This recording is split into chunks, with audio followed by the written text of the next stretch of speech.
How we doing, everyone? Kawaii50 here, and I am a very, very big fan of any sort of top-down strategy game. Hundreds upon hundreds of hours in Civilization, Total War, Warhammer 40k Dawn of War. I mean, these games just really tend to strike a chord for me. So when Chimera reached out to me and asked me to check out the new Songs of Silence campaign and expansion, the Crownless King, I knew I was going to have to take another gander at it. You may have seen this game on my channel before. I did do a video on Songs of Silence's vanilla version, but with these updates, I mean, the game's gotten a lot better, and with Crownless King in particular, it seems like they're really going in a different and interesting direction with how they're pulling the story. So what I'm going to do is I'm going to go ahead, I'm going to play through this campaign blind, try my best to utterly obliterate absolutely everything I can without looking stuff up, just through everything that I see, and we're going to go ahead and just see how far I can get. Hopefully you enjoy this video. Check out the game down in the description below. I'll chuck a link to the Steam store page, and let's go ahead and let's hop into a campaign.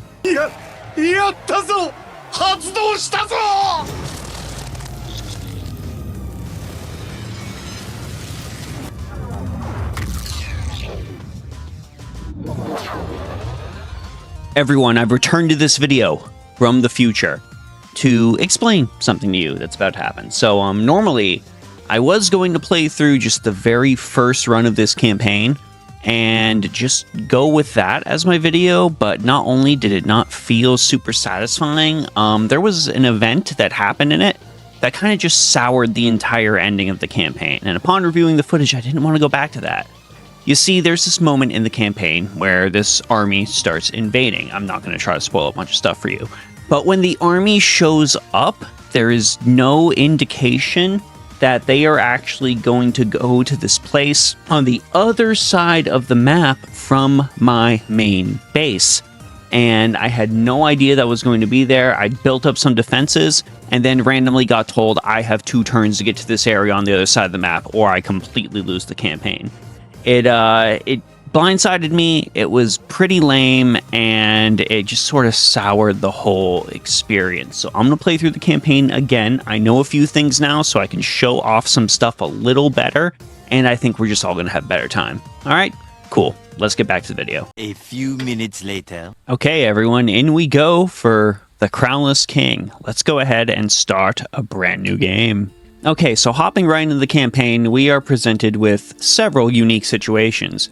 This is our man, Thorn. Thorn is a sort of rogue, vagabond bandit man. Think of Aragorn, but with, like, fewer morals. Because what he does here is he hangs out near this thing called a Purgatory, a terrible place that links to a nightmare hellscape, but that nightmare hellscape can be filled with tons and tons of riches. Now, what he does is he camps out down here near this Purgatory so he can not only kill these monsters and take their stuff, but if any adventurers go near the Purgatory, well, we can kill them and take their stuff too. This kingdom here is in rough shape. Very, very rough shape. So this entire area got divided, the crown is lost, and we need one man to lift the crown from the dirt. That is, of course, going to be Thor the Unruly. Like, I mean, that's just what's going to happen. But we've got a few things to do in this area before we can get even close to that. We need to recruit some allies. We need to go ahead and up our strong units. We need to get an incredibly broken character. And we need to just, in general, build up a power base. So let's go ahead and let's do our first fight over here. Yes, Thorn is riding this bearded dragon. That is our man right there. Look at him charging on in right into the fray. And we've got several abilities we can use here. See, Songs of Silence plays out like an auto-battler, but you can go ahead and play these cards to use different abilities. This summons a giant wagon that can do a random negative effect to an enemy, like knocking him up right there. And then this ability over here causes Thorn to just charge into a group of enemies, dealing damage to them. We'll get more powerful abilities as we level up. But it looks like this fight is basically won, so I'm just going to throw this over here, and that's going to be it for this battle. We'll hit it at 4 times speed. Now, we've gone ahead and taken this ruin, but we don't really have any resources up here to build it up. is that we have some enemies that have fled to the north and have things that we want. A lot of these neutral armies litter the field. They're basically a free way to get some experience points, and we are going to be going ahead and lapping that up if at all possible. Throw our cart over here, and then I think we're going to try to mess these guys up real quick. And it looks like that worked out quite nicely for us. Let's finish them off. We went and picked up some stuff from that group that we ended up taking out. Not only did we get some loot wagons, which we can take back to our capital to get some gold. Of course, if we don't take them back to the capital, we just completely and utterly lose all the loot inside of it. We've also got this nifty little kobold cavalry wagon that adds 2 movement points to our army, essentially let us traverse the map faster. Now, this man over here that is going to join us is Otis the Exiled, and from what I know of Otis so far, I don't really like him. Now, it's not necessarily any way Otis has treated us, but what Otis is about to do. See, Otis is going to go and chase these guys off to try to prove himself to Thorn here so he can join Thorn's bandits. That is not going to work out as well as you might think, and is going to leave some very terrible times for our entire army. Now, Otis, as a wizard, plays a little differently than Thorn. You can see he's got these big old giants, sort of Attack on Titan reminiscent, I'll just say, and they have the ability to cleave through hordes of enemies, and they're just generally really, really big. We're going to want to go ahead and try to keep these guys alive for as long as possible, because honestly, I have no idea how we get any more. I've had zero indication on how to get any more, and I have just had a terrible time with Otis because of that. We had 3 giants survive that fight. That's much better than I have done, period. Now, the problem is we were waiting for them. This was intended to be an ambush that Otis has just messed up royally. And so Otis's punishment is that he will be sent into the Purgatory to try and rectify his mistake. I'm banishing you to the Shadow Realm. No! Much better. With the best character in this entire campaign, but we'll hook up with them later. Right now, what we've got to do is we've actually got to, even though we're over here, head back to our base because we have some gold from that engagement and it's time to add some new units to Thorn's army. Now, Thorn's got a couple of units we can add here. There are these honest boars, hog nest boars, which are these things called Svarters. They're big, giant pig monsters that can trample over enemies. We've also got these Hog Rider cavalry that ride a bunch of wild boars and can charge through and break enemy lines. We've also got these Vogelfrey cavalry, which we don't really have a way to add to our group right now. What I'm going to do is, since we already have 2 lines of regular cavalry, I'm going to add another contingent of Hognest boars. And that brings our army back to 6. But we're not just going to go ahead and sit on this gold. No. I'm going to take this unit of Hog Riders and I'm going to place them in our back line here. They'll travel with us, they just won't be in the battle, and this is a good way to ensure you have some fresh units to move in and out of your team as fights progress. That way you can go on longer campaigns and not have to keep going back to heal. Speaking of healing, there's this amazing ability called the Feast, which you place on a friendly army to immediately consume their movement speed and heal all units by 5% of their total health for each consumed movement point. We've got 5 movement here, so that's going to be a cool 25%. Now, this is going to go ahead and exhaust the rest of our movement, but now you can see our army is fairly well healed, so we can go ahead and set out. I feel a lot more comfortable.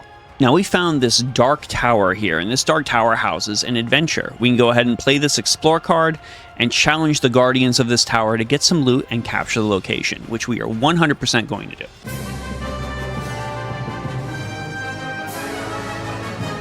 Now, leveling up is going to be very important for our heroes because it's going to grant them new different abilities. Thorn has 3 separate abilities we can get right now, and these are always randomized. We've got an upgrade to the Feast, which will reduce its cost from 50 gold to 25, really solid self-heal. We've got the Shield Warden Rabbit here that will taunt nearby enemies, or we've got this Stampede of Royal, which will call a bull to stampede around the battlefield, and it will drop 4 units that will join our fight. We're going to go ahead and we're going to take this bull because I think this is way better than the drunken cart that Thorn starts with. We also got some additional upgrades, including the ability to raise our maximum number of units in our army to 7. So we're going to take these Hog Riders that we initially had at our base and we're just going to plop them right there. See, now we don't have to go all the way back in order to replenish our units. So we've gone and captured this city, which puts us in an interesting position. We can either go ahead and just pillage the city, causing some unrest, which will get us a large amount of gold and reduces the prosperity level, or we can go ahead and just leave it be and just use this as a base. Now, because of things I know that happen in the future, I'm going to go ahead and pillage this right now. We're going to move Thorn's unit here, and we're going to go ahead and siege down this city. Now, it's going to take us a couple of turns in order to siege this area down. All right, we managed to grab a decent amount of items over here. I'm going to go ahead and I'm going to pillage this too. So now we've got a decent amount of materials to start with, and we can start making our way back. Now, the reason I'm going all the way back is because I have my loot wagons. If I don't take my loot wagons back to the capital, I won't get any of the loot. We now have the ability to recruit Jaegers, which are some very, very strong ranged units. These things are absolute titans. I am 100% going to get a unit of Jaegers here, and I'm going to go ahead and upgrade our Colossal Sparters here into this huge Primal Majestic. It's a giant monster guardian.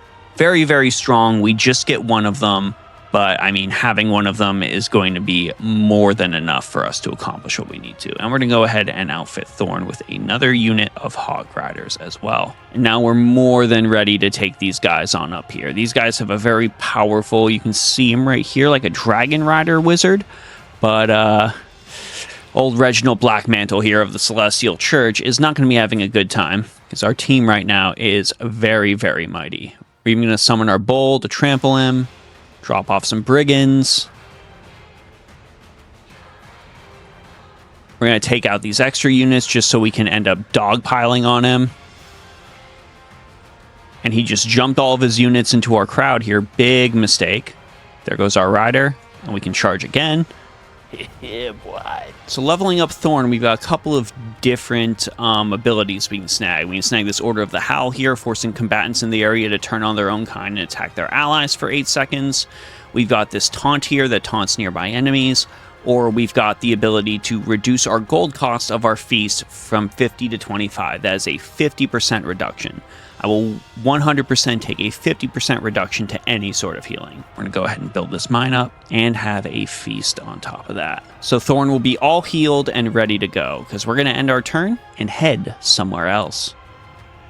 So we are now currently in the Silence, and things are not looking good for our team here. We've, of course, got Otis the Exiled, and we've got my favorite character in this entire campaign, Asha the Red Wolf. See, we've got to go ahead and take this area, but that's going to be a little problematic considering all of the enemies that are here. We're sort of at a disadvantage, but there's something we can do about that. I'm going to move Otis closer. We're going to take a look at Asha's army right here. Now, you see, Asha has all of these wolves. She is a wolf whisperer. She's able to just add them to her army. And she has a chance to spawn even more feathered hounds into her army every single turn. But what's really important with Asha is this Hunter's Call card. This spawns a shadow wolf from every single hound on the battlefield, and it lunges at its target, attacking with a bite and inflicting fear potentially for the rest of the battle. The way this card scales with how many wolves you have in your army is insane. So we are absolutely going to go ahead and raise a unit of wolves, and we're going to move Asha over to start sieging down this area. Now, what Otis can do is if we had a little more gold, we could infiltrate here in order to inflict the garrison with a temporary effect where enemies would have a chance to desert. But since we spent that money on Asha's wolves, we're not really going to be able to do that. It's not a big deal, though. We're going to send Otis over here to take this instead. Now we need to take out these artillery constructs in the back, so we're going to fire some lightning at them. You can see that these guys tanked it, but that's not really going to be that big a deal. We'll send Otis in. Let's power our team up, fire more lightning, and this is already over. I don't even think we lost anything from that. Nope, 0 casualties. Exactly what I want to see. So we snagged that. Now let's look over at Asha's unit. You can see we have another chance to raise even more wolves in our army. We are 100% going to do that. And that's the beautiful thing about Asha. She doesn't need to be in a town to add more things to her army. And she doesn't need to be in a town to add or upgrade the best thing in her army. Do it again. Our feathered hounds have turned into shadow wolves. Just like these, 2-size unit, they're pretty dang good, pretty dang strong. Now, Asha needs to survive this engagement, so if this ends up going a little bit south, we're going to have her retreat, and we're going to have Otis come in and pick up the slack. I think she's going to be okay, though. So sending our wolves in, these guys are 100% the problem. But with how many wolves we have, Oh no. we can fire our shadow wolves and look at that. Just completely melted. And with that, we've established a nice capital here. Now, we don't want to go ahead and pillage this. Instead, we're going to build these hunting grounds that will allow us to immediately end our unrest state and get an opportunity to put some more wolves into our armies. You see, we've got other units rolling in. The difficult thing here right now is that I have no materials. I have no way to build anything up.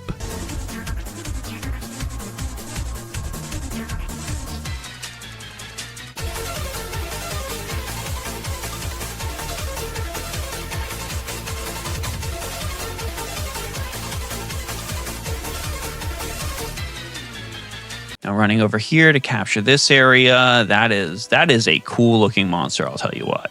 So it reminds me of, if you're playing an indie game called Reus or Rus, I think it's called, kind of looks like the monster from that. We're going to just scare it, and we're going to summon some brigands, and we're going to hit 4 times speed. Help me! Help! All right, this is indicating that we should just head south, because that's going to have what we're looking for. And yup, there's going to be the enemy unit. And since Asha is level 4 and Otis is level 3, I'm going to be sending Otis in to clean this up. He needs the experience. So these units aren't really going to do that much. They're kind of going to get destroyed. But as long as we can take out these ranged units over here in the back, I think our mortars are going to be able to mop up the enemy without much hassle. I feel better about Otis if I had more reliable ways to get him constructs. Just snagging that one from that one mission doesn't really seem to be like a good thing for us. But we snagged a few levels here and there, so our team's going to be a lot better when it returns to the Midlands. Speaking of the Midlands, this happens. Now we're actually going to have to do something a little different here. We're going to have to break off in multiple directions here, because this army is going to stampede through here. This army is going to stampede up here, and then this army is heading straight for Thorn. So we're going to want to branch off. This area is going to come under attack, and I only know this because I played through this before, and the area up here is going to come under attack. And if they fall, we lose. So let's do what we can to prevent that from happening a second time. So we've ambushed them, which means we 100% get the first attack. The enemies don't know what hit them. Until we come into range, they're not going to do anything. The rest of our units join us here, and this is now going to be a race against the clock. So since I know Asha Red Wolf can handle her own, I'm going to send her up here by herself. And Otis, considering his distinct lack of units in his army, is going to be accompanying Thorn. In fact, I'm going to send Thorn over here and give him some units. That's going to take Thorn to 5. Even though we lost a lot of units there, it's going to be for the best. So we can grab another upgrade to our charge. We can grab this Order of the Howl, or we can grab this Light Fingers ability. We're going to upgrade our charge. And Thorn is currently in a not so great position. We're actually going to have to run him back. So this is all going to be on Otis's shoulders. I'm so happy that's the case. So another ambush, and Asha's going to make this quick.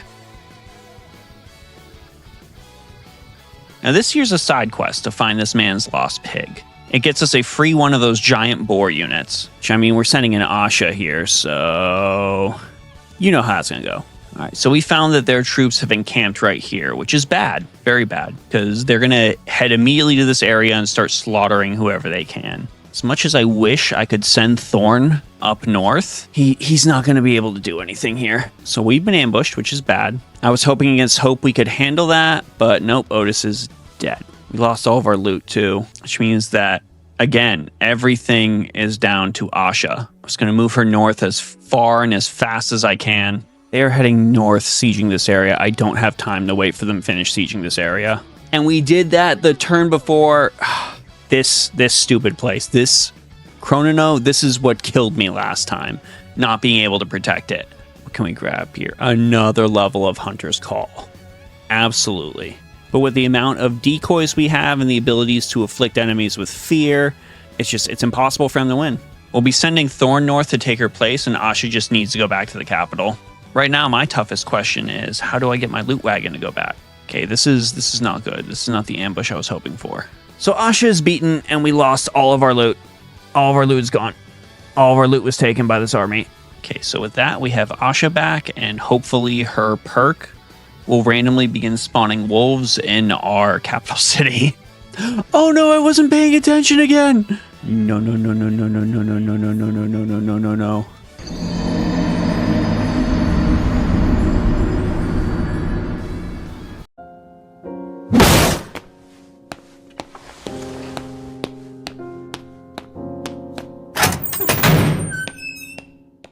And unfortunately, I've placed myself in the same unwinnable position. So yeah, up over here, Cronin Row is going to get taken. There's nothing I can do about that. What I should have been doing is just blitzing my way up through here, taking this fortress in Gutmund, and then heading up to Cronin Row and claiming that as soon as possible. So unfortunately, even though I tried my best to not do that, I have ended up losing in the exact same way I lost previously. Maybe someday I'll be able to go ahead and get over this hump, but why don't you go and let me know your thoughts of Songs of Silence down in the comment section below. I think this game is really fun. I've had a lot of fun finding ways to just completely decimate fights with wolves. We have not lost this campaign due to any sort of specific failure in battle itself, just because of my poor planning. But I want to know, do you think you could plan better? Do you have a better campaign that you've run in this game? Go ahead and let me know down in the comments section.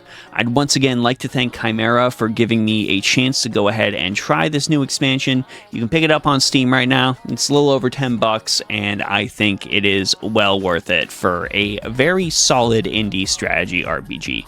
Even if situations like this can be a little frustrating sometimes, okay? I'm just admitting it. I should have known about this. I should have done something about this. I don't know why I failed. Please help me. Okay, anyways. This is Kawaii50.